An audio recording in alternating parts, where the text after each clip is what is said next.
Elle n'est pas très répandue en Europe, mais elle s'est imposée il y a 25 siècles en Asie. Aujourd'hui encore en Chine, la médecine traditionnelle concurrence la médecine occidentale.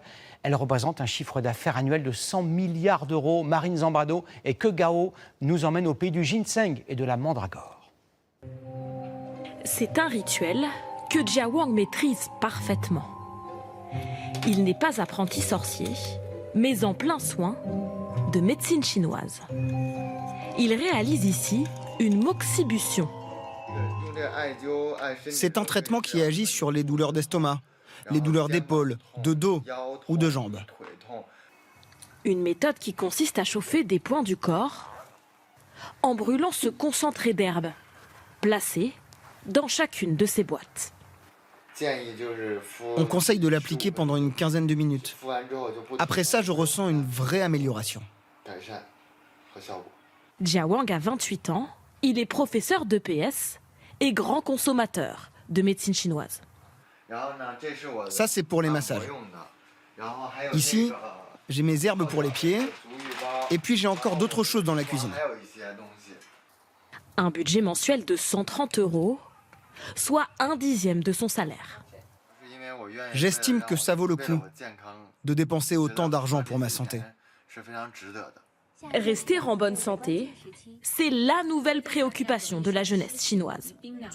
Sur les réseaux, les publications vantant ses mérites sont partout.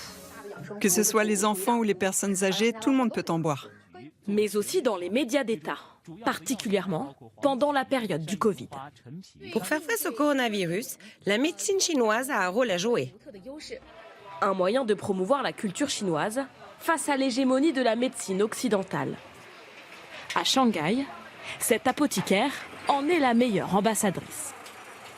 Pendant l'épidémie, les gens prenaient beaucoup de cachets occidentaux, mais la fièvre réapparaissait. Alors qu'en médecine chinoise, vous prenez une dose de Da Qinglong ou de Qiao Jinglong et vous n'aurez plus jamais de fièvre. C'est un trésor chinois, mais nous ne l'avons pas encore fait rayonner dans le monde.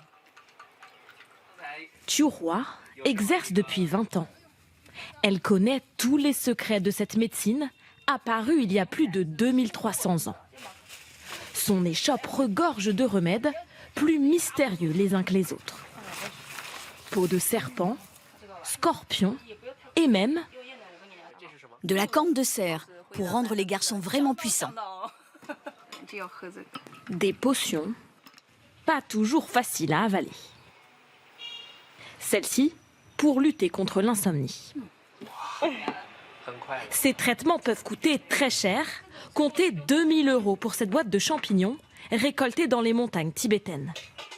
Des produits rares, parfois même illégaux. Écailles de pangolin, cornes de rhinocéros ou défense d'éléphant, des prétendus antidotes qui se vendent à prix d'or et font l'objet d'un trafic mondial, que les autorités tentent officiellement d'arrêter.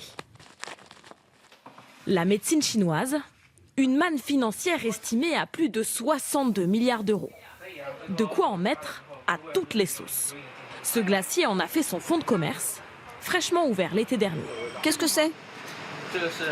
Il t'a fait goûter une saveur graine et orge grillée.